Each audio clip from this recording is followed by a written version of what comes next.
आप हैरान रह जाएंगे। इससे भी मर्डर किया जा सकता है। इस पिन से? हाँ, खून हो तो सकता है, अगर इस पर जहर लगाकर किसी को चुभा दिया जाए तो। नहीं नहीं, जहर वहर कुछ नहीं। सुधाकर के लिए तो ये पिन ही काफी है। क्या? देखिए मैं बताता हूं, मुझे बचपन से एक बीमारी है, खून की। सुधाकर को हेमोफीलिया है। इसका मतलब है अगर आपको चोट लग जाए तो खून बहता ही रहेगा, रुकेगा नहीं। जी हाँ एसीपी साहब, मेरा ब्लड क्लॉट नहीं होता, खून रुकता नहीं। घाव बड़ा हो या छोटा, एक बार खून बहना शुरू हुआ तो मेरा खून बहता ही रहता है, रुकता नहीं। आपको तो बहुत एहतियात से रहना पड़ता होगा। जी हाँ, सिर्फ इस दवा का सहारा है। ये दवा घाव में से बहते खून को थोड़ी ही देर में जमा देती है, क्लॉट कर देती है, खून रुक जाता है। भाई इसलिए तो दवा मैं हमेशा अपने पास रखता हूं। तो डॉक्टर ये बताओ आज तुम यहाँ आए कैसे? मैं एक बहुत जरूरी काम से आया।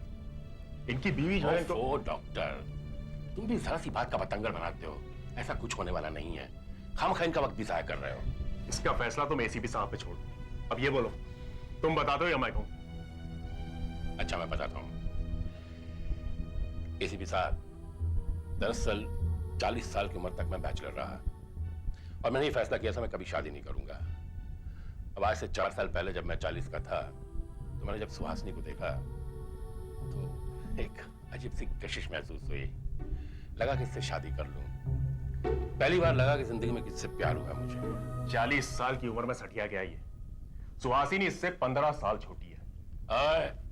सठियाता आदमी 60 साल पे है, 40 में तो आदमी नॉटी होता है, क्यों? और फिर मैंने कोई जोर जबरदस्ती नहीं की थी, जो कुछ हुआ है राजी मंदी हुआ है।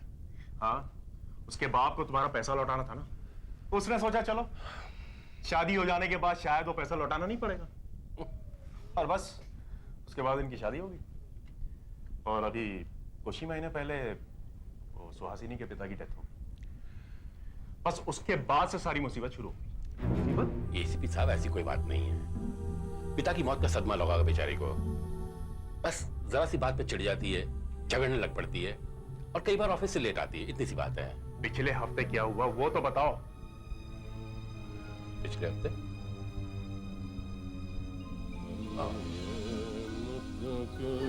कितना नाजुक है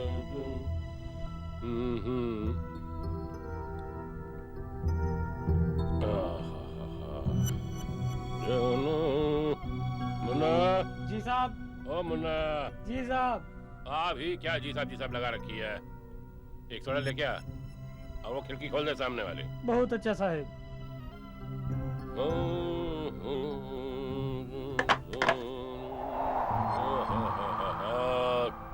क्या हवा चल रही है भाई, वाह।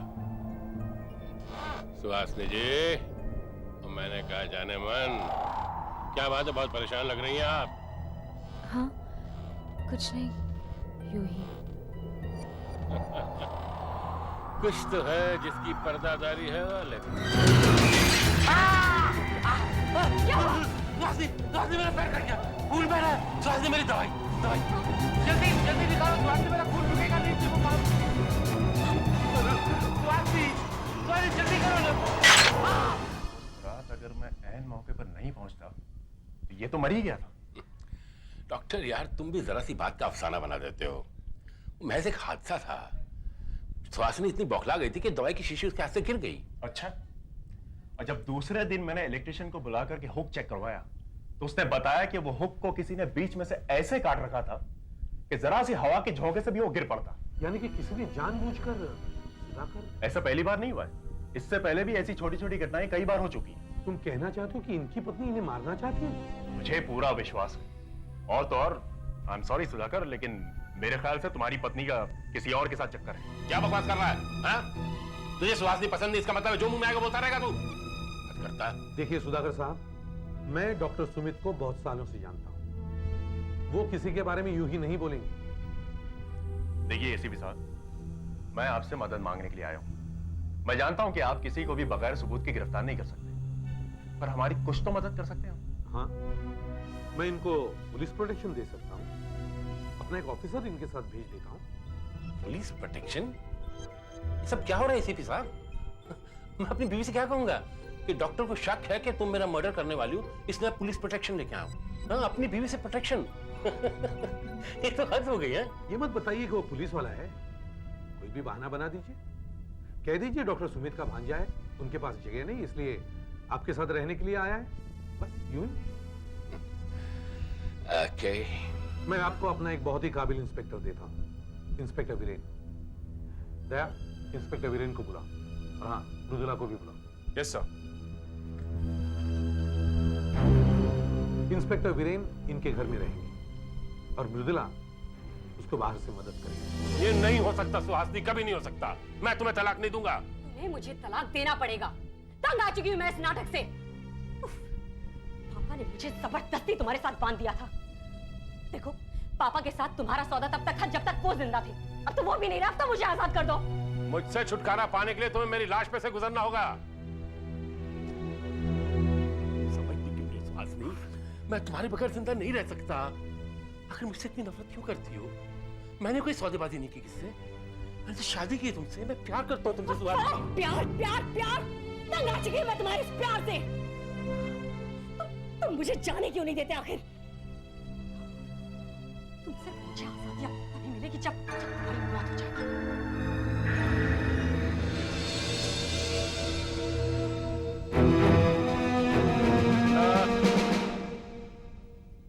ओ ना,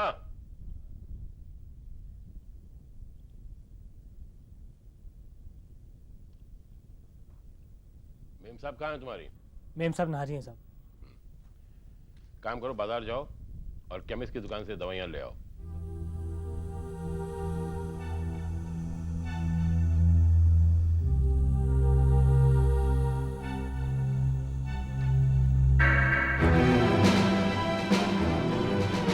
काम करो, बाजार जाओ और केमिस्ट की दुकान से दवाइयां ले आओ।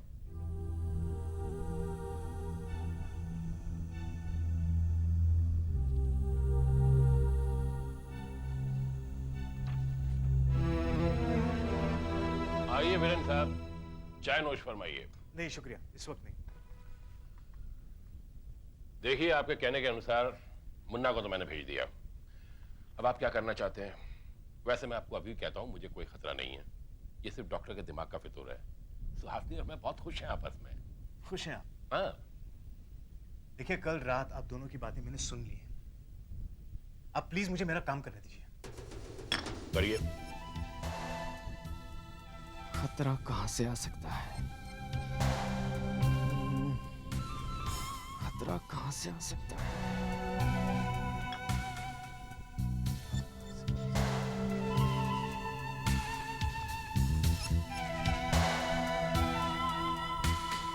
सुधाकर जी, इतने सोफे होने के बावजूद ये कुर्सी बड़ी अजीब है। आप इस्तेमाल करते हैं इसका? देखिए, इस घर में कितने भी सोफे आ जाएं, कुर्सी यहां से नहीं हिलेगी। ये खानदानी कुर्सी है। इस पर मैं सुबह पेपर पढ़ता हूं। मेरे पिता भी पढ़ा करते थे और उनके पिता भी पढ़ा करते थे।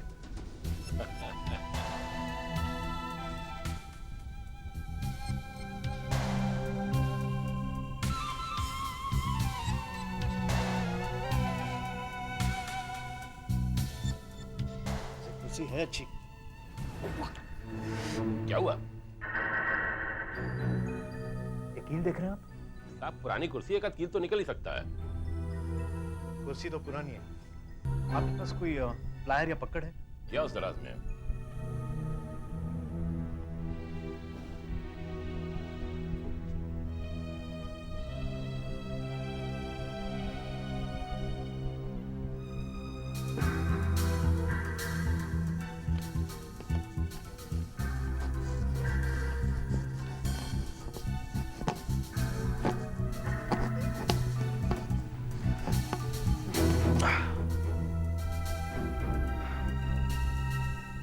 ये देखिए, इस कील पर कोई जंग नहीं है, क्योंकि ये कील नहीं है। किसी ने हाल ही में ये कील इस कुर्सी में लगाई है।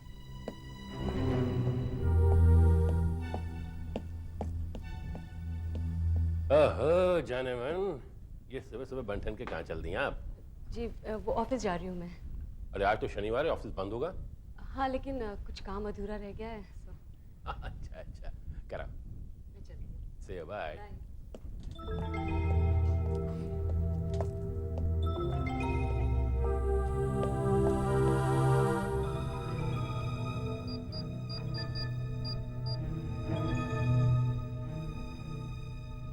रुद्रला, सुहासिनी जी अभी भी घर से बाहर निकली हैं।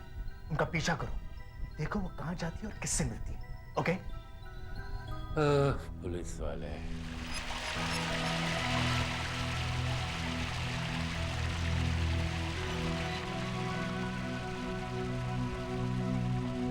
बड़ी मुश्किल से आई हूँ यहाँ। क्यों? उसे कहकर आई हूँ कि ऑफिस जा रही हूँ। ऐसा कब तक चलेगा सुहासिनी? कुछ ना कुछ तो करना ही पड़ेगा। कुछ ना कुछ तो करना ही पड़ेगा। उफ राकेश, वो तो किसी भी हालत में मुझे तलाक देने को तैयार ही नहीं है। समझ में नहीं आता मेरी मैं क्या करूं। अब तो उसे छुटकारा पाने का सिर्फ एक ही तरीका है, मौत। क्या कह रही हो सुहासिनी? काश वो मर जाता तो कितना अच्छा होता। कुछ ना कुछ रास्ता तो निकालना ही होगा।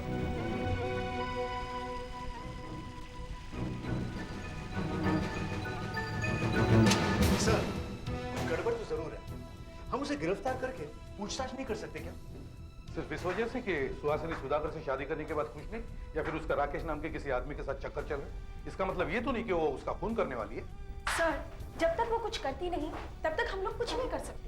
उसे तो अभी तक ये भी पता नहीं है कि हम उस पर नजर रखे हुए हैं। वीरेंद्र, तुम राकेश की पूरी जांच करो। वो कौन है, वो क्या करता है, वो सुहासिनी को कब से जानता है। हमें सुहासिनी को रंगे हाथों पकड़ना है। जानमुन तेरे दौरान चोरी चोरी लेके गए, देखो मेरा मन। बाय वीरेंद्र। सुधाकर जी, आप कहाँ जा रहे हैं? हम अपने मड के बंगले पे जा रहे हैं, बीच हाउस। लेकिन ऐसे हाँ, 2 दिन के लिए जा रहे हैं। खैर आप यहाँ रह सकते हैं, मुन्ना है आपकी देखभाल के लिए। अच्छी देखभाल करेगा मुन्ना, चिंता मत करो। चलें? स्वीटहार्ट, तुम गाड़ी में बैठो, मैं भी आया। Okay, bye. सामान रखो मुन्ना।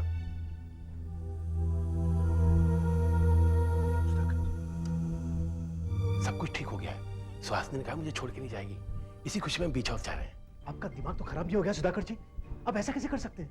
कम से कम मुझे पहले बताया तो होता। अरे आधे घंटे पहले तो सुहासिनी ने कहा कि चलो बाहर चलते हैं, और मैंने मान लिया। लेकिन अगर वहां जाके आपको कुछ हो गया तो? मैं काम करता हूँ, मैं चुपचाप आपके पीछे आता हूँ, किसी को कुछ पता नहीं चलेगा। तुम भी यार हद करते हो।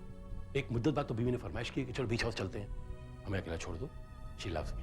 ठीक है ठीक है, आपने अपनी दवाई तो ली ना साथ में? या इतनी ले लिए कि मैं दुकान खोल सकता हूं। हालांकि मैं जानता हूं इनकी जरूरत नहीं पड़ेगी। माय वाइफ लव्स मी ना।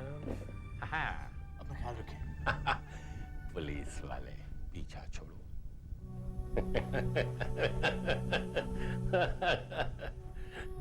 Bye, enjoy yourself. ये अच्छा नहीं हुआ वीरेंद्र, तुम्हें उन लोगों को अकेले जाने नहीं देना चाहिए था। मैं क्या करता सर, उनके साथ जाने की जिद में कैसे कर सकता था? और वैसे भी सुहासिनी के लिए मैं डॉक्टर सुमित का भांजा हूं, जो यहाँ पर काम की तलाश में आया हुआ है। और फिर सुधाकर ने मुझे उनके पीछे जाने से मना भी तो किया था। रात के 11 बज चुके हैं, वो लोग दिन के 2 बजे निकले थे। लगता है अभी तक तो सब कुछ ठीक ठाक है, वरना डॉक्टर सुमित का फोन आ ही जाता। सर सर एक काम कर सकते हैं क्या? मैंने घर के नौकर मुन्ना से बीच हाउस का एड्रेस ले लिया था। बीच हाउस यहाँ से 1 घंटे की दूरी पर है, मड आइलैंड पर। हम वहां जाकर चुपचाप उन पे नजर रख सकते हैं। आइडिया अच्छा है, चलो वहीं करते हैं। Okay sir.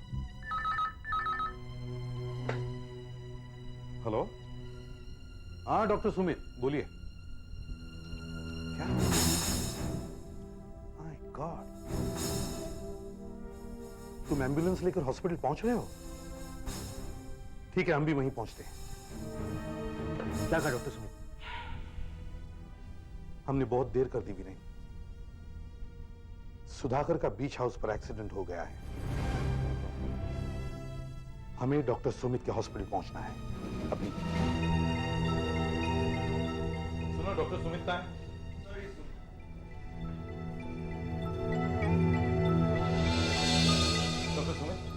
क्या हुआ? बहुत देर कर दी आपने। सुधाकर मर चुका है।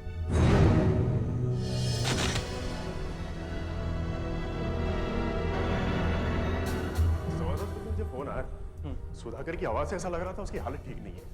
कह रहा था सीढ़ियों से नीचे गिर गया है और नीचे औजार रखे थे उसके सर में लगे, काफी चोटें आई हैं। मुझसे कहा कि एम्बुलेंस भिजवा देना। ये औजार यहाँ ऐसे कैसे पड़े? शायद सिर इस पर लगा होगा।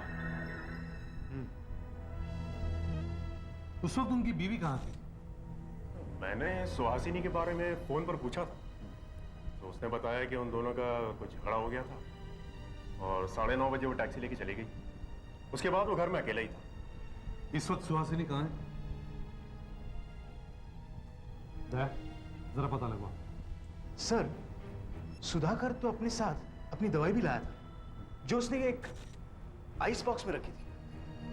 वो रहा सर, उसी में रखी थी। लेकिन सर सवाल ये उठता है कि उसने दवाई ली क्यों नहीं? सर, ये तो खाली है, लेकिन कल दोपहर तो ये भरा हुआ था। तो फिर दवाइयां गई कहां? रुदला, तुम इधर उधर देखो, कहीं रखी हो। वीरेन, तुम ये सीढ़ियां चेक करो। Okay sir. सुमित, जब तुम एम्बुलेंस लेकर आए तब सुधाकर कहां था? यहाँ, वो यहाँ पर बेहोश पड़ा था, इसलिए मैंने फटाफट उसे एम्बुलेंस में डाला और हॉस्पिटल ले गया। सुधाकर ने तुम्हें फोन किया, इसके बाद शहर से तुम एम्बुलेंस लेकर आए और फिर उसे हॉस्पिटल ले गए। इस सब में काफी समय लग गया होगा, है ना? तुम्हारे ख्याल से सुधाकर कितनी देर तक बेहोश पड़ा रहा होगा? यही कोई 20-25 मिनट। सुधाकर गाड़ी चलाना जानता था ना? हाँ, क्यों? तो फिर वो खुद गाड़ी लेकर बाहर क्यों नहीं निकला? मेन रोड से उसे कोई ना कोई जरूर हॉस्पिटल पहुंचाना। उससे काफी समय भी बच जाता, शायद उसकी जान भी बच जाती। सर, आगे का टायर पंचर है।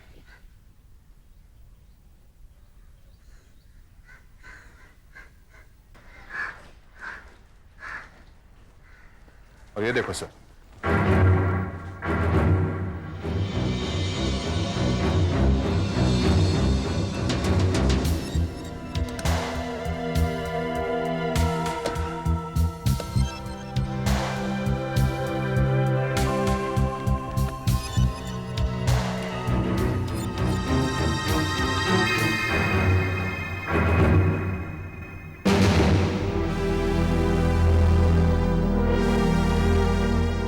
पंक्चर हुआ या किसी ने जानबूझकर?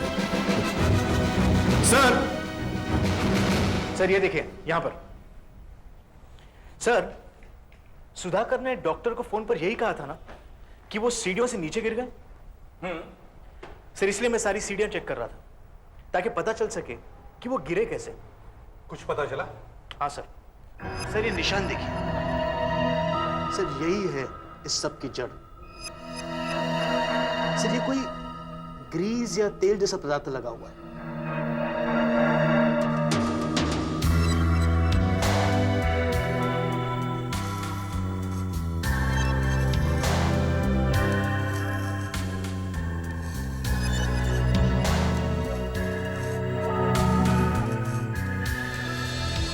सर, सुधाकर इसी सीढ़ी से फिसलकर गिरा होगा। ये देखिए ऐसे।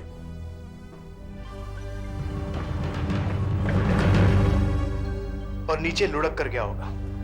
और लुढ़क कर वहां तक पहुंचा जहां औजार उसका इंतजार कर रहे थे। सुधाकर की बीमारी की वजह से इन औजारों ने उसकी जान ले ली।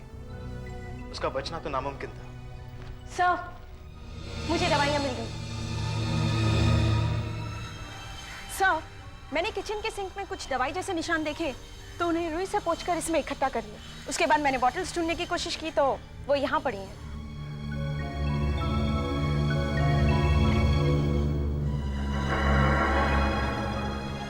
किसी ने शायद ये दवाई की बोतलें किचन के सिंक में खाली कर दी और वो बोतलें यहां फेंक दी। किसी भी हालत में सुधाकर की बीवी सुहासिनी को ढूंढ कर लाओ। मेरी तो कुछ समझ में ही नहीं आ रहा है ये सब हो कैसे गया। और सुधाकर भी नहीं रहे, सुधाकर मर कैसे गए? यही तो हम भी जानना चाहते हैं मैडम, इसलिए आपसे कुछ सवाल पूछने हैं। रूटीन सवाल है, बस आपकी मदद चाहिए। इंस्पेक्टर देखिए, मैं तो वहां जाना ही नहीं चाहती थी। वो तो खुद सुधाकर ने बहुत जिद की। हमारी शादी को बचाने के लिए वो एक आखिरी मौका चाहते थे। बकवास है, बकवास है। सुधाकर ने जाने से पहले खुद मुझे बताया था कि आइडिया तुम्हारा था। वीरेन, उन्हें बोलने दो। हाँ, तो फिर हम वहां पहुंचे और वहां पहुंचते ही हमारा झगड़ा हो गया। थोड़ी देर में मैंने वहां से जाने का फैसला कर लिया। रात बहुत हो चुकी थी और वो जगह रात को बहुत सुनसान होती है, इसलिए मैंने फोन किया और एक टैक्सी बुलवाई। और करीब 9:30-10 बजे तक मैं वहां से जा चुकी थी। उसके बाद आपका एक ऑफिसर मुझे यहाँ ले आया पूछताछ के लिए। आपको सुधाकर के एक्सीडेंट के बारे में कुछ भी पता नहीं है? जी नहीं, मैं कुछ भी नहीं जानती हूँ। आप चाहें तो उस टैक्सी ड्राइवर से पूछ सकते हैं। जब मैं वहां से चली थी तो मेरे पति बिल्कुल ठीक ठाक थे और दरवाजे पर ही खड़े हुए थे। सर, हमने उस टैक्सी ड्राइवर को ढूंढ लिया है और उसने भी यही बयान दिया है। अच्छा, एक बात बताइए, सीढ़ी पर लगी हुई क्रीम के बारे में आपको कुछ मालूम है? क्रीम? हाँ, सीढ़ी पर लगी हुई क्रीम। मैं किसी क्रीम के बारे में कुछ नहीं जानती हूँ। नहीं मालूम?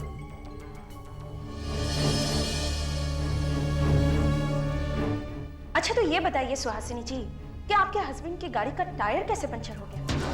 हाँ, हो सकता है गाड़ी पंक्चर हो गई हो। रास्ता बहुत कच्चा है। लेकिन जब आप बीच हाउस पहुंचे तो आपकी गाड़ी ठीक ठाक थी। तो फिर खड़ी खड़ी गाड़ी का टायर कैसे पंक्चर हो गया? सर, मैं कैसे बोल सकती हूँ गाड़ी कैसे पंक्चर हो गई? I don't know anything. आपके हस्बैंड की दवाइयां कहाँ गई? हाँ, दवाइयाँ। वो तो आइस बॉक्स में थी।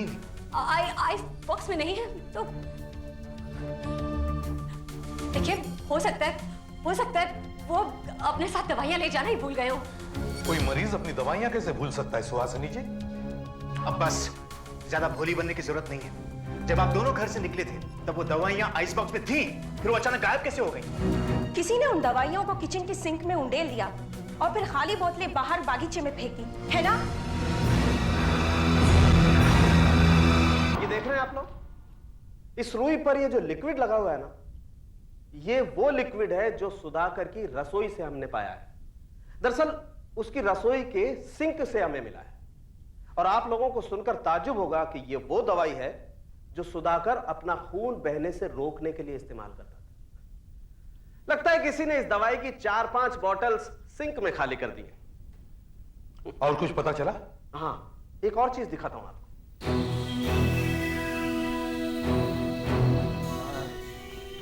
ये कील, ये वो कील है जो आपको कार के टायर में से मिली। जी हाँ। लेकिन ये कील सड़क पर से नहीं आई। मतलब साफ है कि कार का पंक्चर सड़क पर नहीं हुआ। सड़क पर नहीं हुआ था? एग्जैक्ट। तो फिर देखिए, ये देख रहे हैं आप, ये कीलें देख रहे हैं आप, ये वो कीलें हैं जो आपको सुधाकर के घर से मिली औजारों के पास। और अब आप इस कील को देखिए, ये दोनों कीलें मिलती हैं, एकदम मिलती हैं। इसका मतलब साफ है कि ये कील भी कहीं घर से ही आई होगी, बाहर से नहीं। हाँ, पर यह भी तो हो सकता है कि घर में काम करने वालों ने लाते ले जाते समय कील गिरा दी हो, जिसकी वजह से गाड़ी पंक्चर होगी। नहीं, ऐसा नहीं हो सकता। क्यों? इसलिए कि आप इस कील को जरा गौर से देखिए। इसका हेड देखिए, एकदम मुड़ा हुआ है। और ये इसलिए मुड़ा हुआ है क्योंकि इस कील को किसी ने हथौड़े से टायर में ठोका है। और वो क्रीम जो सीढ़ी पर लगी थी? यस, वो क्रीम। ये देखिए, ये क्रीम का वो डब्बा है जो सुहासिनी के रूम से मिला था। और इनफैक्ट सीढ़ियों पर भी यही क्रीम थी। मतलब इसके पीछे सुहासिनी का हाथ है।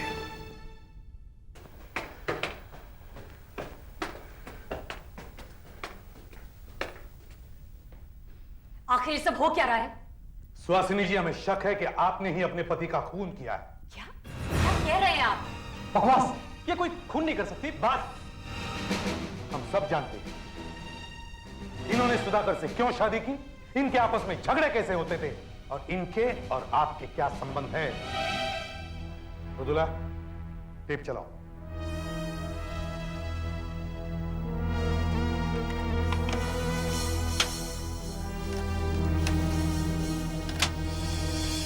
बड़ी मुश्किल से आई हूँ यहाँ। क्यों?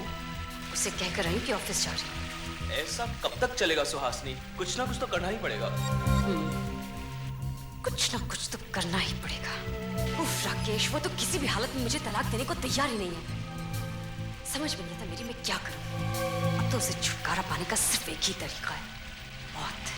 हम तो सिर्फ बात कर रहे थे, हमारा उन्हें मारने का कोई इरादा नहीं था। अच्छा। सुहासिनी जी, आप ही सुधाकर को बीच हाउस ले गई और वहां सीढ़ी पर क्रीम लगा दी। लेकिन उससे पहले आपने उनकी कार का टायर पंक्चर कर दिया, यहां तक कि उनकी दवाई भी फेंक दी। उनके बचने का हर रास्ता बंद कर दिया था आपने। नहीं, मैंने उनका खून नहीं किया है। मैंने उनका खून नहीं किया है। इस केस का हर पहलू कहता है कि खून आपने ही किया है। और आप समझते क्यों नहीं? जब उस वक्त मेरे अलावा घर पर कोई था ही नहीं तो सबसे पहले मैं ही फंसूंगी ना। अगर मैं ये सब करती तो मेरा यकीन कीजिए, मैंने खून नहीं किया है। मैंने खून नहीं किया है। मैंने खून नहीं किया है।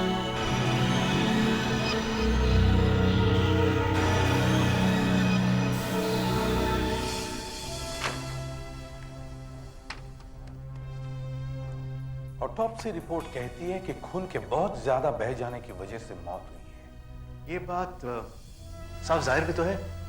ये बात एकदम क्लियर है सर। क्यों? यूं ही केस तो बिल्कुल साफ है, फिर भी सोच रहा था हमसे कुछ रह तो नहीं गया। मन में कुछ खटक रहा है। जैसे कि चोट काफी गहरी है, मतलब वो काफी ऊपर से गिरा होगा। अपने आप फिसल कर गिरा कि किसी ने उसे पीछे से धक्का दिया। सर एक मिनट, ये तो नई चीज है। अगर किसी ने उसे पीछे से धक्का दिया, इसका मतलब है वो सीढ़ियां उतर रहा था। इसका मतलब है वो बेडरूम से नीचे आ रहा था। वो बेडरूम से नीचे आ रहा था, और अगर उसे किसी ने धक्का नहीं दिया तो फिर उसका सिर कैसे, और सीढ़ियों के साथ रेलिंग्स भी तो है, तो फिर उसने अपने आप को संभालने के लिए रेलिंग्स पकड़ने की कोशिश तो जरूर की होगी। कोशिश तो की होगी, लेकिन शायद उसे रेलिंग पकड़ने का मौका ही नहीं मिला होगा। मगर सीढ़ियां थोड़ी घूमी हुई है, तो फिर वो सीधा नीचे कैसे आया? कैसे कैसे कैसे?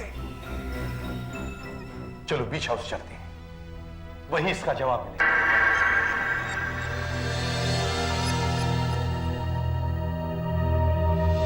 सर आने वाले हैं, तुम ऊपर जाके खड़े रहो। ओके।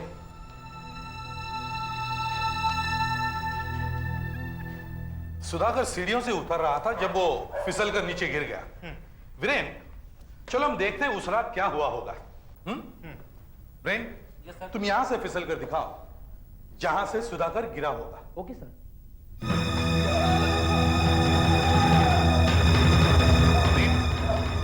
तो ज्यादा चोट तो नहीं लगी? लगी है। दिखा वीरेन, सुधाकर फिसलने के बाद गिरता ही चला गया ठीक इन औजारों के ऊपर। बहुत बुरी तरह से गिरा था। I'm sorry सर, मैं अभी आपका मतलब नहीं समझा। इतनी बुरी तरह से गिरने के बावजूद भी सुधाकर के शरीर पर एक भी चोट या खरोंच का निशान नहीं था। यह बात तुम्हें अजीब नहीं लगती?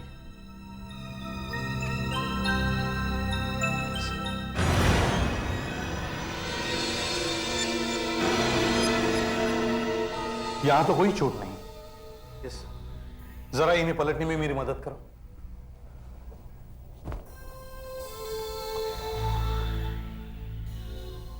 यहां तो एक भी चोट या खरोंच का निशान नहीं। और अपने ऑफिसर को तो काफी चोट लगी थी गिरने से। एक भी निशान नहीं। हाँ, और यहां तो सिर्फ एक कट है जिससे बहुत खून बहा है, और ये चोट उन्हें औजारों से लगी थी। बड़ी अजीब बात है।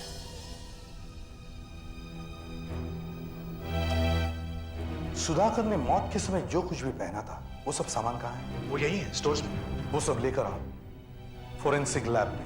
नहीं साहब, मैंने बहुत कोशिश की कि सुधाकर के इन कपड़ों से, इन जूतों से कहीं क्रीम का कोई निशान मिले, बट आई एम सॉरी, कहीं से कोई निशान नहीं। सुहासिनी जी, हमें विश्वास हो गया कि आपने ये खून नहीं किया है। असली कातिल हमें मिल गया। कातिल मिल गया? जी हाँ। कौन है वो?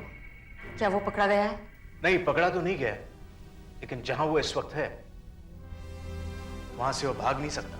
कातिल इस वक्त पुलिस के मुर्दा घर में है। आपके पति का खून खुद आपके पति ने ही किया है। उन्होंने आत्महत्या की है। आत्महत्या? हाँ, आत्महत्या, जिसे उसने बड़ी चालाकी से खून में बदल दिया। क्यों? आपको फंसाने के लिए। जलन के मारे उसने सोचा होगा कि अगर आप उसकी नहीं हो सकती तो किसी की भी नहीं हो सकती। उसे मालूम था वो मरने वाला है, और अगर मरते मरते वो आपको खून के जुर्म में फंसा देता है तो आप सड़ती रहती जिंदगी भर जेल में।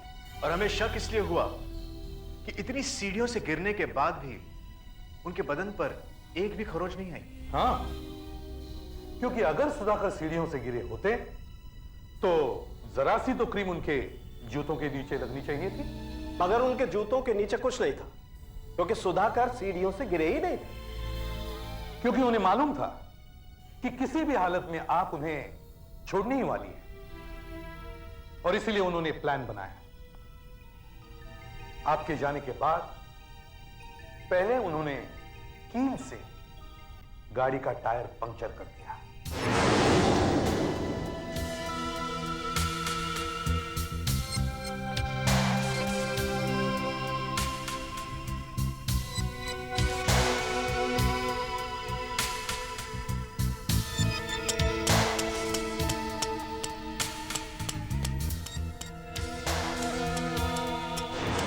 उसके बाद उन्होंने अपनी दवाई की बोतलें खाली की, और वो खाली बोतलें एक ऐसी जगह फेंकी जहां से वो आसानी से मिल सके।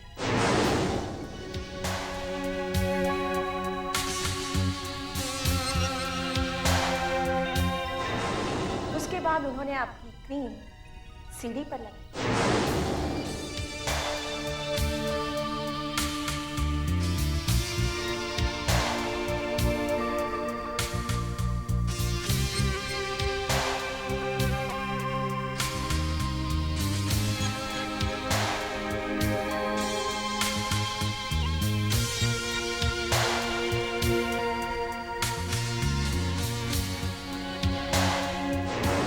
अब सब कुछ तैयार था, सिर्फ एक्सीडेंट होना बाकी था।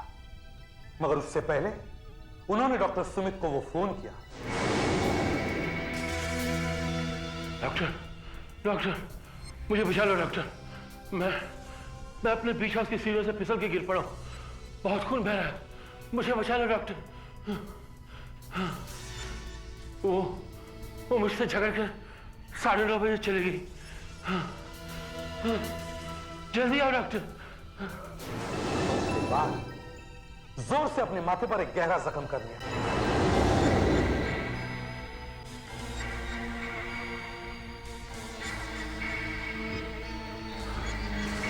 सुधाकर ने एक छोटी सी गलती कर ली। उसने सीढ़ी पे क्रीम तो लगा दी, लेकिन अपने जूतों पर लगाना भूल गए। एक जरा सी गलती। इस मासूम शीशी में एक ऐसा खतरनाक वायरस बंद है जिसके बारे में इंसान को आज तक कभी कुछ मालूम ही नहीं था। इस वायरस से इंसान एक दर्दनाक मौत मरता है, और यह एक भयानक आग की तरह फैलता है, और कुछ ही घंटों में इसकी चपेट में लाखों लोग आकर मर जाते हैं। इसका एक ही इलाज है, मौत।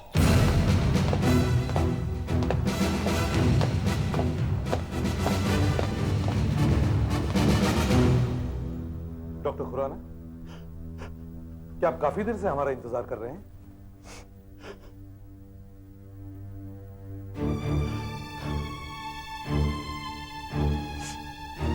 क्या हुआ डॉक्टर साहब? कुछ नहीं। आज जब मैं यहां आ रहा था तो मैंने देखा सड़क पर सभी बहुत खुश हैं, बहुत खुश। आज शुक्रवार है और अगले 2 दिन छुट्टी है। सभी खुश थे। पर आप रो क्यों रहे हैं? इसलिए कि जितने खुश वो आज हैं शायद कल ना हो। कल ना हो? हाँ, शायद कल का दिन आए ही ना। हो सकता है कल सारा शहर मौत की नींद सो जाए। पर सब लोग मर क्यों जाएंगे? ऐसा क्या होने वाला है? आप तो जानते ही हैं कि मैं एक डॉक्टर हूं, ईरोस फार्मा में एक सीनियर वैज्ञानिक, ए साइंटिस्ट। ये ईरोस फार्मा तो दवाइयां बनाने वाली कंपनी है ना? जी, हम सिरॉक्सन जैसी मशहूर पेन किलर बनाते हैं जो एक जानी मानी दर्द कम करने वाली दवा है। इसके अलावा हमारे वैज्ञानिक तरह तरह की बीमारियों के इलाज की खोज करते रहते हैं। मगर अभी जो आपने कहा वो... हाँ, इस शहर का हर आदमी मरने वाला, सब मेरी गलती से। अगर मैं अपने लैब असिस्टेंट करण को नौकरी से न निकालता तो ऐसा हरगिज नहीं होता। सब मेरी वजह से। आपने मुझे बुलाया सर? आपने मुझे बुलाया? करण, ये सिरॉक्सिन के डब्बे अभी तक यहाँ क्यों पड़े हैं? इनकी डिलीवरी क्यों नहीं हुई? जबकि मार्केट में स्टॉक्स नहीं, सभी चिल्ला रहे हैं सिरॉक्सिन सिरॉक्सिन। आई एम सॉरी सर, गलती हो गई। बकवास बंद करो। मुझे तुम जैसे गैर जिम्मेदार लोगों से सख्त नफरत है। चले जाओ यहाँ से और कल से अपनी सूरत भी मत दिखाना। सर छोड़िए ना, रिलैक्स। क्या छोड़िए? 4 बार इसको पहले भी समझा चुका हूँ, ये आपकी ड्यूटी समझता ही नहीं। सर आप शांत हो जाइए, जाने दीजिए ना sir, relax. I am sorry, जब भी कोई ड्यूटी से कोताही करता है तो मुझे बहुत गुस्सा आ जाता है। छोड़िए सर। सर ये बताइए कि आपने हमें यहाँ क्यों बुलाया? आप किसी नई खोज के बारे में बताने वाले थे ना? हाँ, आपको तो पता ही है कि अभी हाल ही में हमारे देश के एक हिस्से में जबरदस्त भूकंप आया था। मैं भी वहां गया था और मैंने वहां से फोटोग्राफ्स भी लाए। मैंने देखा कि कई जानें चली गई। इंसानों, गाय भैंसों के अलावा हजारों चूहे भी मारे गए। इसमें कौन सी नई बात है सर? जब भी कहीं भूकंप आता है तो सबसे पहले चूहे बाहर आते हैं और फिर पत्थरों के नीचे दबकर मर जाते हैं। आपकी बात सही है, मगर जब हमने उन चूहों की जांच की तो पता चला कि उनमें से कई चूहों पर कोई जख्म या चोट का निशान नहीं था। मतलब यह कि उन चूहों की मौत भूकंप की वजह से नहीं हुई, बल्कि उन चूहों को एक खतरनाक वायरस ने मारा था। वायरस? एक नया वायरस जो अपने शिकार को 1 घंटे के अंदर अंदर मार डालता है और जिसका कोई इलाज नहीं। लेकिन सर, आप लोगों पर इस वायरस का कोई असर क्यों नहीं हुआ? वो इसलिए कि हमने अपने बचाव के लिए खास किस्म के सूट पहन रखे थे। यह वायरस इतनी तेजी से फैलता है कि कोई भी मरीज अगर छींके या खांसे या किसी से हाथ मिलाए तो यह मौत बनकर दूसरे तक जा पहुंचता है। क्या? मैंने वहां कई दिन की रिसर्च के बाद बड़ी मुश्किल से उस वायरस को अलग किया और एक खाली शीशी में इसको बंद करके अच्छी तरह से सील कर दिया। अब ये बाहर नहीं निकल सकता। आइए मैं दिखाता हूं, आइए सब लोग।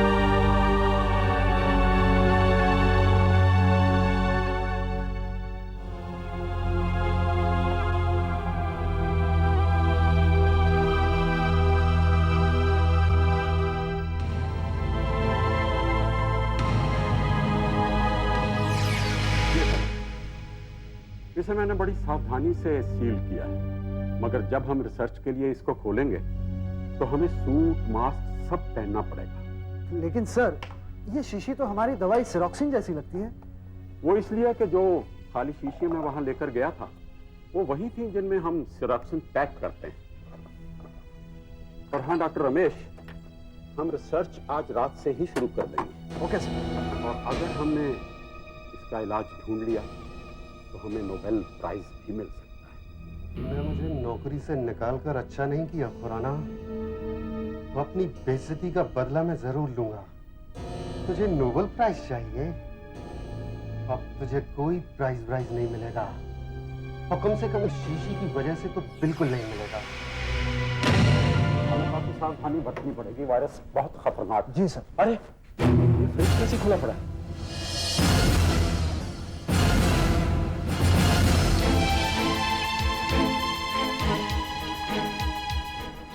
अरे ये तो खाली है।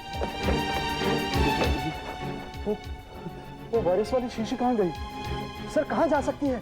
चाबी तो सिर्फ आपके पास है। एक चाबी करण के पास भी रहती है। मैंने आज उसे नौकरी से निकाला। ये हरकत उसी की हो सकती है।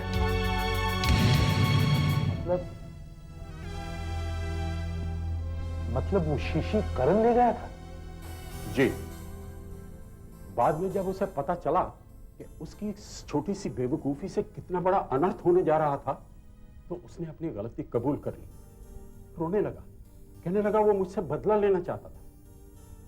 फिर उसने उस शीशी का, मेरा मतलब उस वायल का क्या किया? मैंने आपको बताया ना सर, वो जो हम पेन किलर बनाते हैं सिरोक्सिन, उसकी शीशी और वायरस वाली शीशी एक जैसी दिखती है। फिर हमारे पास सिरोक्सिन के 130 डिब्बे थे जो शहर भर के स्टॉकिस्ट को हम सप्लाई करने वाले थे। करण ने वायरस की वो शीशी उनमें से किसी एक डिब्बे में रख दी। ये आपको कैसे पता चला? उसी ने तो बताया था, मगर अब वो खुद नहीं जानता कि वो वायल उसने किस डिब्बे में रखा है। माय गॉड, 130 क्रेट्स भरे हुए हैं सिरोक्सिन के पैकेट से। हर पैकेट में 5-5 वायल, मगर एक वायल में है मौत, पूरे शहर की मौत। आप नहीं जानते वो वायरस कितना खतरनाक है।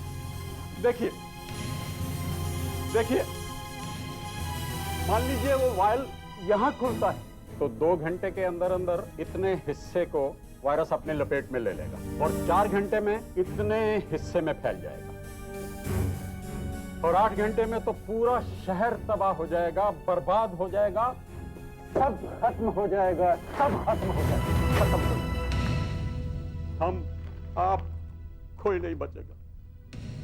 कोई मरीज नहीं, कोई डॉक्टर नहीं, कोई गुनहगार नहीं, कोई पुलिस वाला नहीं।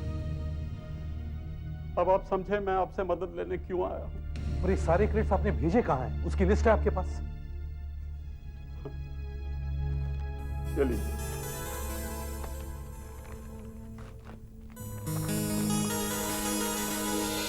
देखिए, सिरोक्सिन बहुत स्ट्रांग और महंगी दवाई है और गिने चुने स्टॉकिस्ट को ही भेजी जाती है, और वहां से डिस्ट्रीब्यूटर उठाकर रिटेलर्स को, मेरा मतलब है केमिस्ट शॉप तक पहुंचाते हैं। हमने कोशिश करके 70 बॉक्सेस तो वापस मंगवा लिए हैं, लेकिन काफी दुकानदार दुकानें बंद करके जा चुके हैं और उन्हें ढूंढना हमारे बस में नहीं है। आप प्लीज अपने आदमी चारों तरफ फैलाइए और ढूंढिए उन दुकानदारों को, खुलवाइए उनकी दुकानें और बचे हुए बॉक्सेस वापस मंगवाइए। और देखिए वो वायरस वाला वायल कहां है। ठीक है वीरेन। Yes sir. अपने सारे ऑफिसर्स को अलर्ट कर दो, हमें जल्दी से जल्दी उन 60 के 60 डब्बों का पता लगाना है। Yes sir. लेकिन डॉक्टर साहब, उस वायरस वाली वायल को हम पहचानेंगे कैसे? सर, मैंने उस पर एक निशान बनाया हुआ है वायरस का। निशान? ऐसा देखिए।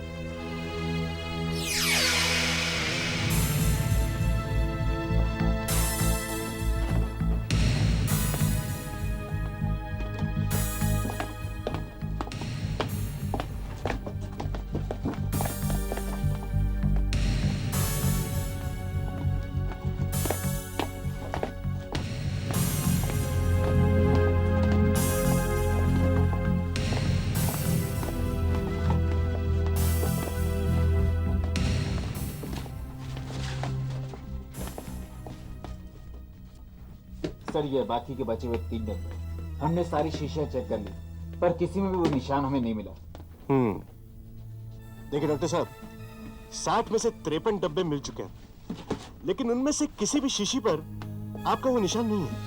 और बाकी के 7 डब्बे डॉक्टर साहब, जहां तक हमारी इंफॉर्मेशन है, शहर के कई केमिस्टों ने उन 6 डब्बों को खोलकर उनमें से कई सेरोक्सिन के पैकेट बेच दिए। और 7वां डब्बा? 7वां डब्बा चेंबूर के ऋत्विक केमिस्ट के पास है। अपने ऑफिसर्स भेजें, अभी लेकर आते होंगे।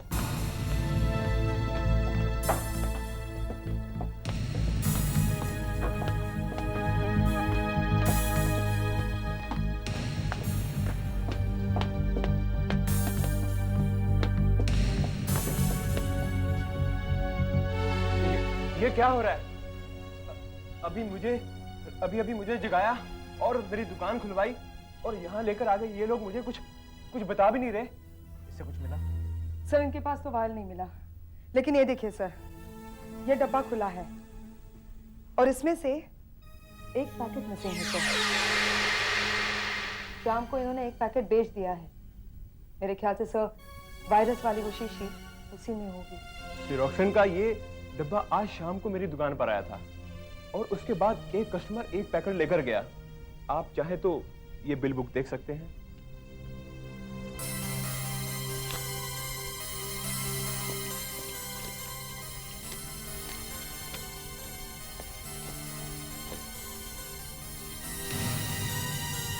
ये सिरोक्सिन का पैकेट आपने किसी अमरीश को बेचा है। क्या ये आपका रेगुलर कस्टमर है? अब मेरा मतलब है, क्या ये अक्सर आपकी दुकान पर आता रहता है? रेगुलर कस्टमर तो नहीं है, लेकिन उसको मैं अच्छी तरह से पहचान सकता हूँ, क्योंकि ये आदमी तब मेरी दुकान पर आया जब मैं दुकान को बंद कर रहा था। शायद मैं मना कर देता, लेकिन मैंने देखा कि उसे बहुत तकलीफ हो रही, उसे काफी दर्द था। लेकिन सर, वो आदमी बहुत खतरनाक दिख रहा था और उसके चेहरे पर घाव का निशान था, ऐसे। चेहरे पर घाव का निशान? अच्छा, एक बात बताइए, ये डॉक्टर मुरली कौन है और कहाँ रहते हैं? डॉक्टर मुरली का दवाखाना तो मेरी दुकान के पास ही है और उनका घर भी वहीं पर है। मैं अभी बता सकता हूँ आपको। डॉक्टर मुरली?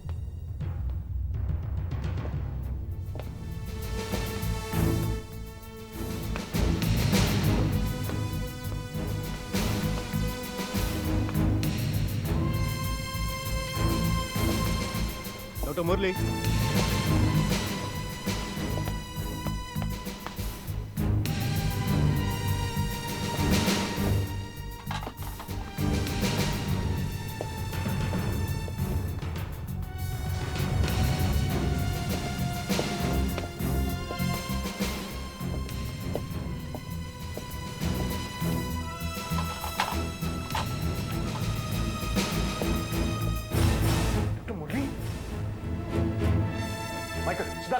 Yes sir.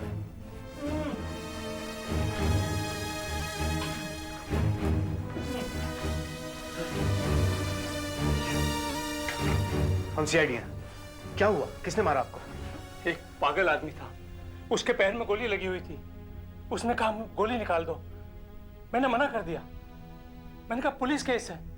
उसने मेरे सर पर पिस्तौल रख दी और मुझे गोली निकालनी पड़ी।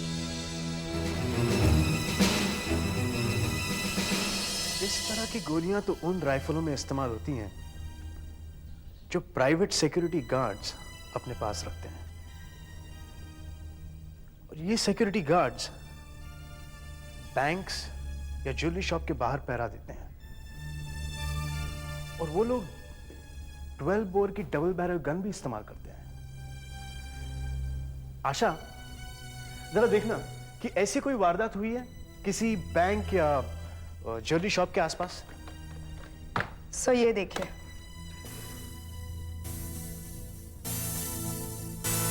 कल रात एक सुनार की दुकान में मैनेजर को रिवॉल्वर की दाग दिखाकर एक आदमी ने उसका ब्रीफकेस छीन लिया। उसमें 3 लाख रुपए थे। उस ज्वेलरी स्टोर के गार्ड ने उस चोर पर गोली चलाई जो उसके पैर में लगी। चोर ने भी अपने रिवॉल्वर से गोली चलाई जो गार्ड के सर से लगती हुई चली गई, और जब तक गार्ड अपने आप को संभाल पाता तो चोर वहां से ब्रीफकेस लेकर फरार हो गया। मगर गार्ड और मैनेजर दयाल ने देखा था कि उस आदमी के चेहरे पर चोट का लंबा निशान था। चोट का लंबा निशान। दया, अगर उस गार्ड की हालत अच्छी है तो उसे फौरन यहां लेकर आओ।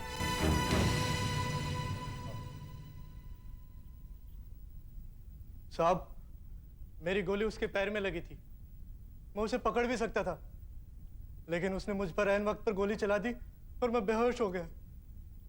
लेकिन साहब, वो बहुत एकदम पागल आदमी था।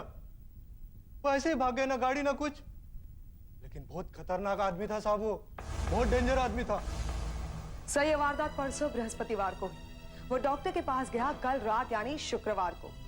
वहां पर उसने अपने पैर से गोली निकलवाई, डॉक्टर को बांधा और उसके बाद इसने ये दवाई खरीदी, सेरोक्सिन।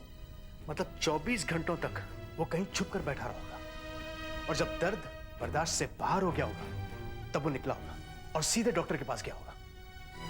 गोली निकलने के बाद भी तो दर्द होता है। डॉक्टर खुराना, सेरोक्सिन का असर कितनी देर तक रहता है? देखिए, सेरोक्सिन को सीधा चोट पर लगाया जाता है और उसका असर यही कोई 6 घंटे तक रहता है, ज्यादा से ज्यादा 7 घंटे। उसने सेरोक्सिन कल रात को खरीदी थी, तो एक शीशी तो उसने उसी समय लगा ली होगी और दूसरी 1-2 घंटे पहले। और अगर उसने कहीं वो वायरस वाली शीशी खोलकर लगा ली होगी तो अब तक तो वो इन्फेक्शन से मर चुका होगा और जो कोई उसके आसपास आया होगा वो भी। और अगर ऐसा हुआ है तो हम सब भी अपनी मौत का इंतजार करने के अलावा कुछ नहीं कर सकते।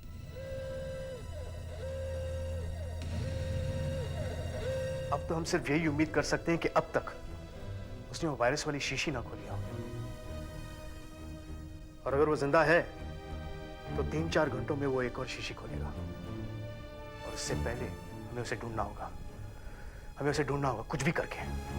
आशा, तुम एक काम करो सर, पुलिस आर्टिस्ट को बुलवाओ। उसकी पहचान करने के लिए हमें उसकी तस्वीर बनवानी पड़ेगी फौरन। Yes sir. अच्छा, उसकी भौहें कैसी थी? ऐसी? सर, खिंची हुई थोड़ी सी भयानक, ऐसी ऐसी ही। अच्छा, उसकी नाक थोड़ी मोटी थी सर। नाक वगैरह, मुझ थोड़ी और घनी थी सर। और उसके होठ का सर, उसका हाँ ऐसा ही मोटा होठ। उसका चेहरा दाढ़ी हल्की हल्की थी सर। बाल कैसे घुंघराले थे? और कोई निशान वगैरह उसके चेहरे पर? निशान था कटा हुआ। क्या ऐसे ही दिखता था? यही तो है साहब वो। जी सर, इसे हमें टेलीविजन पे दिखा देना चाहिए, सबको पता तो लग जाएगा। नहीं, बिल्कुल नहीं। ये आदमी बहुत खतरनाक है। अगर इसे पता चल गया कि इसके पास क्या है तो वो सारे शहर के लिए खतरा बन जाएगा। फिर वो कुछ भी कर सकता है, हमें ब्लैकमेल कर सकता है और कुछ भी मांग सकता है, या हो सकता है वो डर के मारे ऐसा गायब हो कि हमारे हाथ ही ना आए। आप बिल्कुल ठीक कह रहे हैं सर। अगर उस पर कोई झपटे तो हो सकता है कि वो वायरस वाली शीशी उसके हाथ से गिरकर टूट जाए और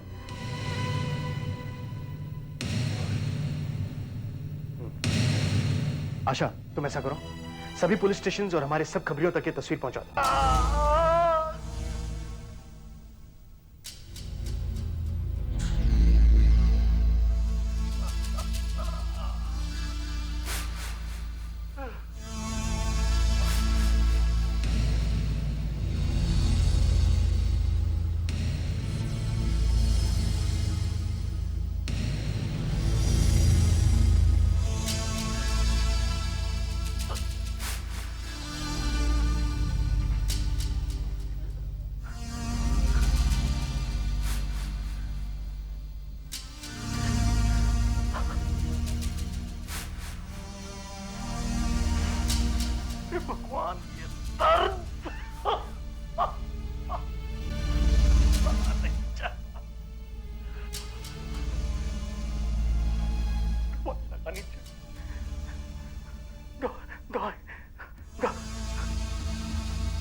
तस्वीर वस्वीर नहीं लेनी है मुझे, जा तो। ये भी नहीं, ये तो चाहिए ना, ये भी नहीं चाहिए। वो कौन? आजा। कौन है तू? प्यार से मुझे घड़ियाल कहते हैं और नफरत से घड़ियाल खबरी।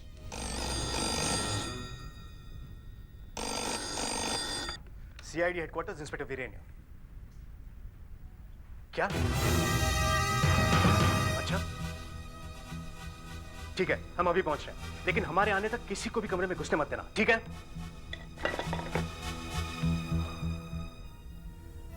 फोन करने वाला काफी डरा हुआ था। उसने बताया कि नाथनपुरा के होटल शीतल में एक आदमी ठहरा हुआ है। वो आदमी लंगड़ा है और उसके चेहरे पर एक घाव का निशान भी है। तो हो ना हो यही हमारा आदमी। मगर फोन करने वाले ने यह भी कहा कि उस आदमी की हालत काफी बिगड़ती जा रही है। चारों तरफ से घेर लिया है ना? यस सर, और अगर किसी को हॉस्पिटल ले जाना पड़े उसके लिए एम्बुलेंस भी मंगाई है। Okay, stand by.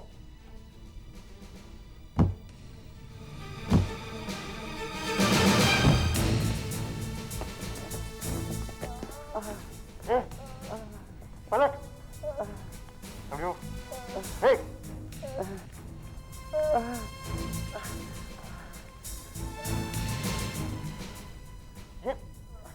ये तो वो नहीं है। और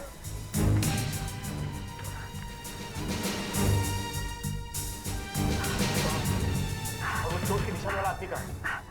मैं पुलिस का खबरी, घड़ियाल खबरी हूँ साहब। वो मुझे धोखा देकर भाग गया। मैं उसके पैर में दवाई लगाने को झुका ही था कि उसने मेरे सिर पर पिस्तौल से मारी। लेकिन वो गया कहाँ? मुझे कुछ नहीं मालूम साहब। इतनी जोरों से मेरे सिर पर मारा।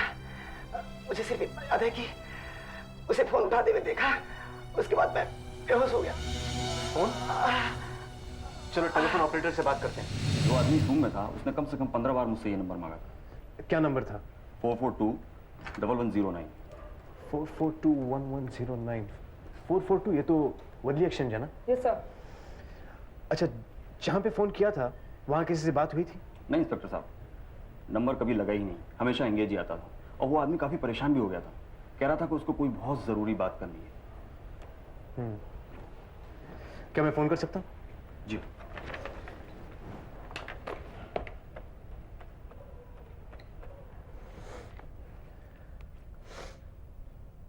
Hello, telephone exchange. कौन? शर्मा? मैं सीआईडी ऑफिसर वीरेन बोल रहा हूँ। हाँ, अच्छा यार, एक काम करेगा, मुझे एक टेलीफोन नंबर का एड्रेस चाहिए था। हाँ, नंबर है 442-1109।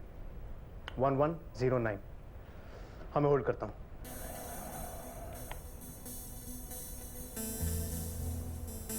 हाँ बोल। 14 वर्ली नाका। ये तो ऑफिस का एरिया है ना? हाँ, ऑफिस का नाम Avonex. AVONEX। Avonex. Thank you Sharma.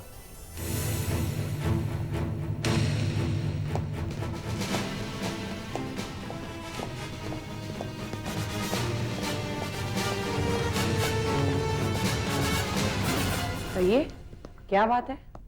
किस चीज का ऑफिस है ये? क्या होता है यहाँ पर? हम लोग लोकल दफ्तरों में सेक्रेटरीज देते हैं, लेकिन आप लोग कौन है? सीआईडी। सीआईडी? जी हाँ, एक आदमी सुबह से बार बार आपके यहाँ ऑफिस पर फोन कर रहा है। हम ये जानना चाहते हैं कि यहाँ पर वो कौन है जिसे वो फोन कर रहा है। यह है वो आदमी। आप में से कोई जानता है इसे? आप में से इसे कोई जानता है?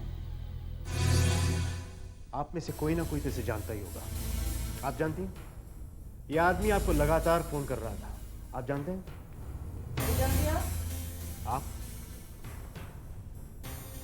आप जानती हैं? नहीं जानती? ध्यान से देखो।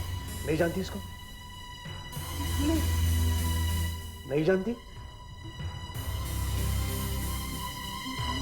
नहीं जानती? नहीं, मैं इस आदमी को नहीं जानती। मैंने इसे आज तक देखा देखा तक नहीं। अगर आप इस आदमी को नहीं जानती है तो अब इतना घबरा क्यों रही है मैडम? आप हमसे जरूर कुछ छुपा रही हैं। मैडम देखिए, मैडम प्लीज आप जो कुछ भी जानती हैं हमें सब सच सच बता दीजिए। ये जिंदगी और मौत का सवाल है, प्लीज मैम। देखिए मैडम, ये आदमी आपका कोई भी हो, हम उसे आसानी से ढूंढ निकालेंगे। आपके रिश्तेदारों से पूछेंगे और फिर आपको यहाँ आपके ऑफिस में प्रॉब्लम हो सकती है, मगर उसके लिए हमारे पास टाइम नहीं है। मैडम हमारी बात समझने की कोशिश कीजिए, ये वाकई जिंदगी और मौत का सवाल है। हर मिनट हमारे लिए कीमती है। मैं आपके हाथ जोड़कर कहता हूँ कि प्लीज हमारी मदद कीजिए मैडम।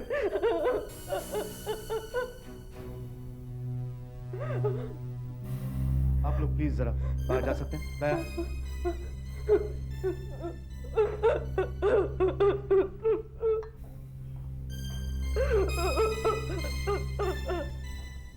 देखिए मैडम, हम इसे कोई नुकसान नहीं पहुंचाएंगे, पर अगर आप हमारी मदद नहीं करेंगी तो हजारों लाखों मौतों की जिम्मेदार आप होंगी। इसलिए मैं कह रहा हूं कि प्लीज हमारी मदद कीजिए और हमें बताइए कि ये आदमी कौन है। ये मेरा भाई है, जीवा।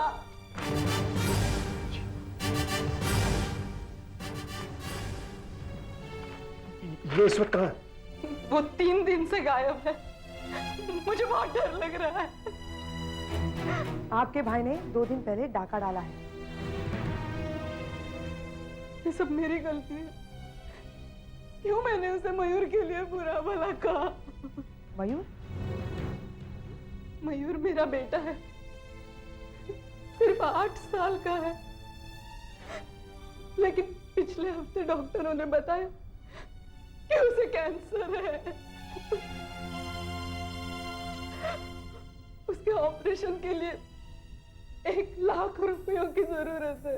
इसीलिए उसने डाका डाला है। अब इन तक पैसे पहुंचाने की कोशिश वो जरूर करेगा। इनकी मदद से हम उसे पकड़ सकते हैं। नहीं, मैं अपने भाई को नहीं पकड़वाऊंगी। मैडम समझने की कोशिश कीजिए। अनजाने में जीवा के हाथ एक बहुत खतरनाक चीज लग गई है। एक ऐसा जहर जो इतना भयंकर है कि वो जीवा को ही नहीं बल्कि सैकड़ों हजारों लोगों को खत्म कर देगा। अगर आप हमारी मदद करें तो शायद आपका भाई नहीं, इस शहर का हर आदमी बच सकता है। प्लीज हमारी मदद कीजिए, प्लीज।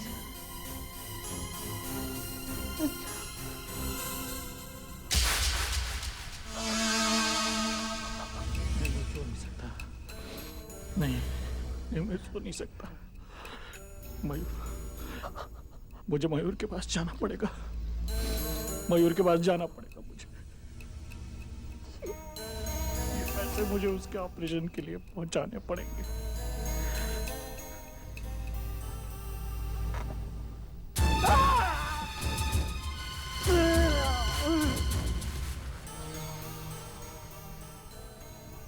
ये दर्द क्या करूं?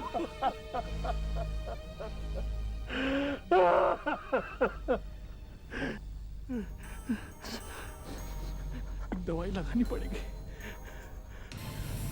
कहाँ?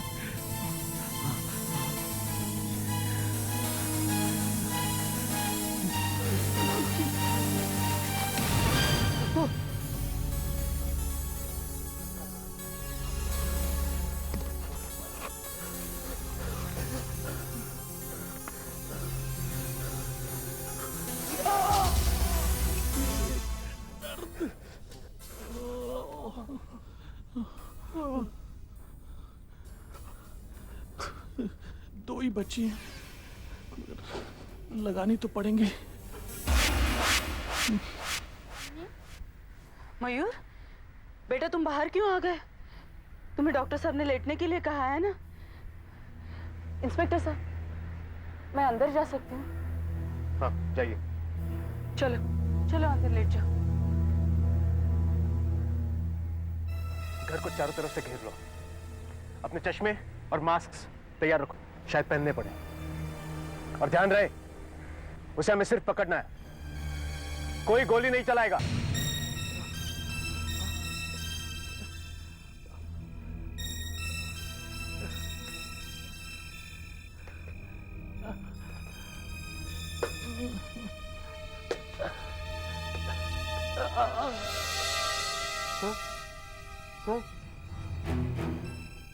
आ गया। सर वो इधर ही आ रहा है।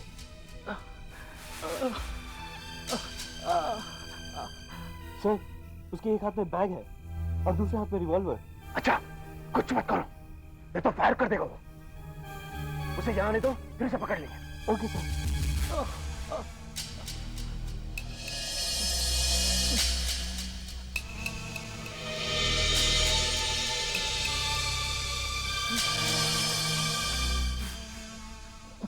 कुछ गड़बड़ है। भाग जीवा, जीवा भाग। अच्छा वो जा रहा है।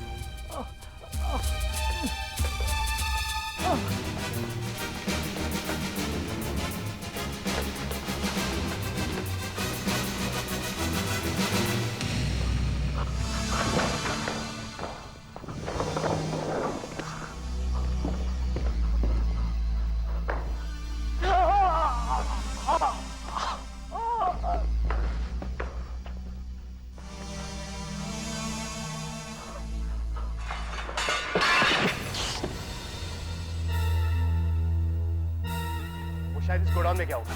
Come on. रोना से कहना कि गोडाउन में आए।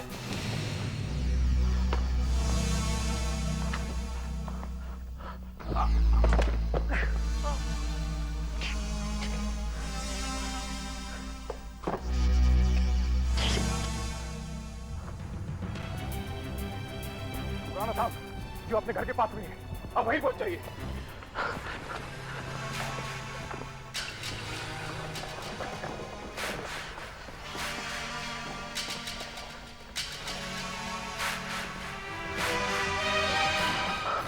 जीवा,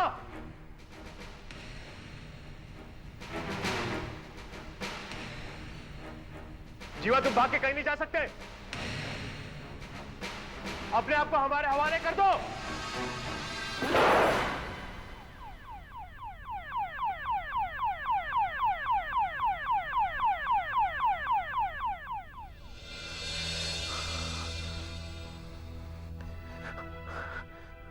एक मिनट, हम गोली नहीं चला सकते, कहीं उस शीशी को लग गई तो।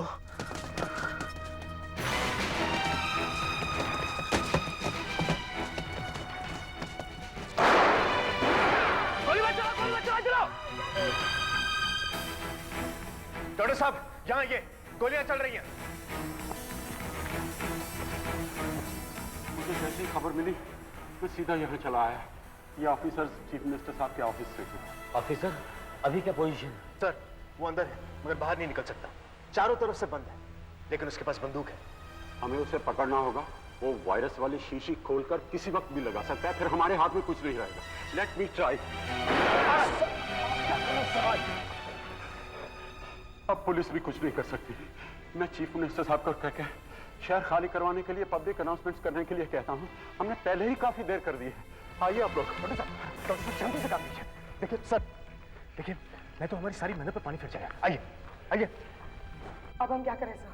अगर हम आगे जाते हैं तो वो गोली चला देगा, और अगर हम गोली चलाते हैं तो वो शीशी टूटने का खतरा है। हाँ मगर कोई ना कोई रास्ता तो निकालना ही पड़ेगा। आशा तुम एक काम करो, इस पूरे एरिया को सील कर दो और एम्बुलेंस भी मंगवा लो, क्योंकि अगर उसने वो दवाई लगा ली है तो उसे एम्बुलेंस में बंद करके सील कर देंगे ताकि इंफेक्शन यहां से बाहर नहीं फैलेगा।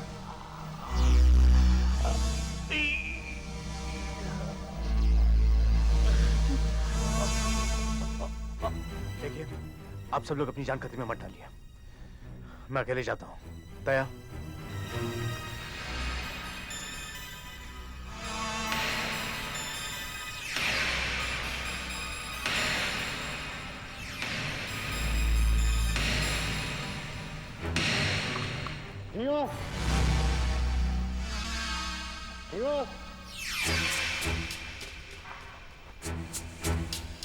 तो सुनाई रहा, मैं आ रहा हूँ।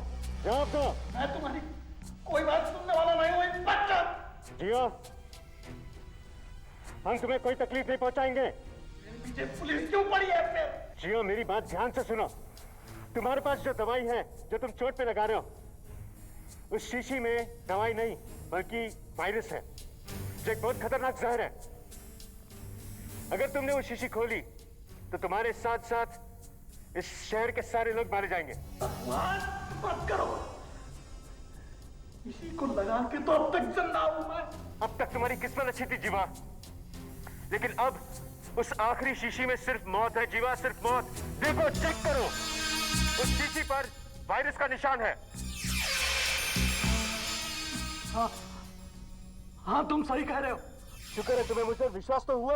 मुझे तुम डरा रहे हो ताकि मैं अपने दर्द को भूल जाऊं और बेहोश हो जाऊं। मैं तुम्हारी बातों में आने वाला नहीं हूं इंस्पेक्टर। इस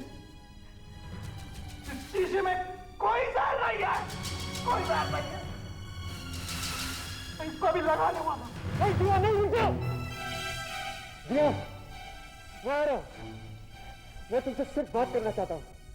रुक जाओ, रुक जाओ इंस्पेक्टर, रुक जाओ।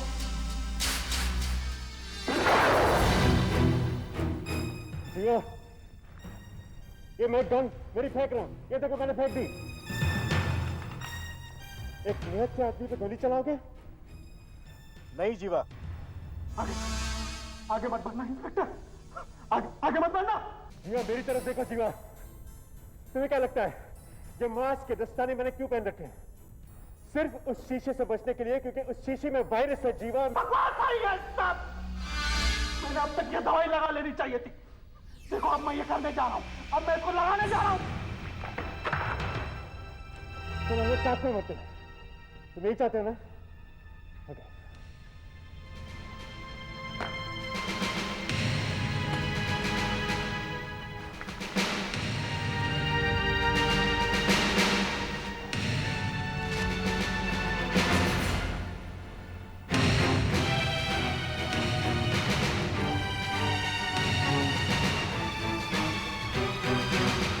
मेरी तरफ देखो जीवा। कभी तुमने किसी पुलिस वाले के चेहरे पर इतना डर देखा है? कभी किसी पुलिस वाले का बदन कांपते हुए देखा है? जीवा, ये डर तुमसे या तुम्हारी इस बंदूक से नहीं है, वो तुम्हारी इस शीशी से है जो तुम्हारे हाथ में है। मुझे मेरी ड्यूटी करनी पड़ेगी शिवा, नहीं तो सैकड़ों लोग मारे जाएंगे। मुझे वो शीशी दे दो। मुझे दवाई लगानी पड़ेगी, दर्द हो रहा। नहीं जीवा, तुम वो शीशी मुझे दे दो प्लीज, और तुम सिरोक्सिन ले लो, लेकिन वो शीशी मुझे दे दो। मेरा भांजा मर रहा है, मुझे तक पहुंचना है। जीवा, समझने की कोशिश करो। अगर तुमने वो शीशी खोल दी तो हजारों लोग मारे जाएंगे, और साथ में तुम्हारा भांजा मयूर भी। जीवा, वो शीशी मुझे दे दो। दो।